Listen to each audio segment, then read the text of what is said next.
కల్వకుంట్ల తారక రామారావు గారు అధికారం కోల్పోయినటువంటి బాధ సహనంలో ఎక్కడికక్కడ వారి కార్యకర్తలను రెచ్చగొడుతూ ప్రభుత్వం చేపడుతున్నటువంటి అభివృద్ధి కార్యక్రమాల్ని అడ్డుకోవడమే లక్ష్యంగా ముందుకు పోతా ఉన్నారు. మన హైదరాబాద్ విషయంలో చూసాం, మూసీ విషయంలో చూసాం.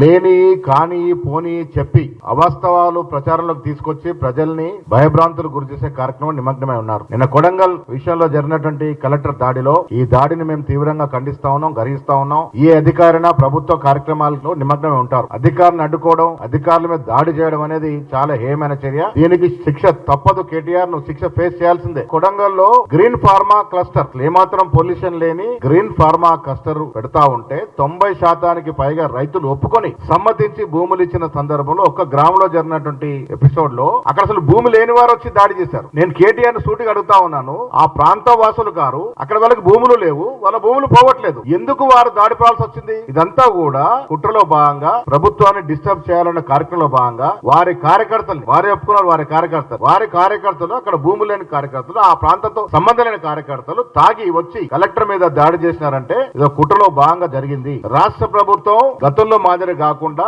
అభివృద్ధిని అంతా కూడా వికేంద్రీకరణ చేస్తా ఉంది. గతంలో హైదరాబాద్ కే కేంద్రీకృతమైనటువంటి అభివృద్ధి పలు ప్రాంతాలకు విస్తరించాలని క్లస్టర్లు గా విభజించి పలు ప్రాంతాల్లో అభివృద్ధి కార్యక్రమాలు కంపెనీలు తీసుకొస్తా ఉంటే మీరు ఓర్వలేక ఈ రకమైనటువంటి దాడులకు పాల్పడుతున్న విషయాన్ని తీవ్రంగా ఖండిస్తా ఉన్నాం. వాస్తవాలు బయటకు వచ్చాయి. ఐజీ గారు పోలీస్ డిపార్ట్మెంట్ జరిగిన ఇన్వెస్టిగేషన్ లో కేటీఆర్ ఫోన్ కాల్ పోయిన తర్వాతే ఇక్కడ నరేందర్ రెడ్డి గారు వారి కార్యకర్తల్ని రెచ్చగొట్టి ఉసిగొల్పి కలెక్టర్ మీద దాడికి పాల్పడ్డారు. కాబట్టి దీంట్లో మొదటి ముద్దాయి కేటీఆర్ఏ. మేము ప్రభుత్వాన్ని విజ్ఞప్తి చేస్తా ఉన్నాం, దీంట్లో ఎవరిని కూడా వదలడానికి వీల్లేదు. ప్రభుత్వ కార్యక్రమాల్ని, సంక్షేమ కార్యక్రమాలు అడ్డుకున్నాడు ఎవరైనా నేరస్తుడే. కేటీఆర్ దీంట్లో భాగం ఉంది కాబట్టి ప్రభుత్వం దీని మీద నిష్పక్షపాతంగా స్పష్టంగా ఇన్వెస్టిగేషన్ చేసి చర్యలు తీసుకోవాల్సిందే.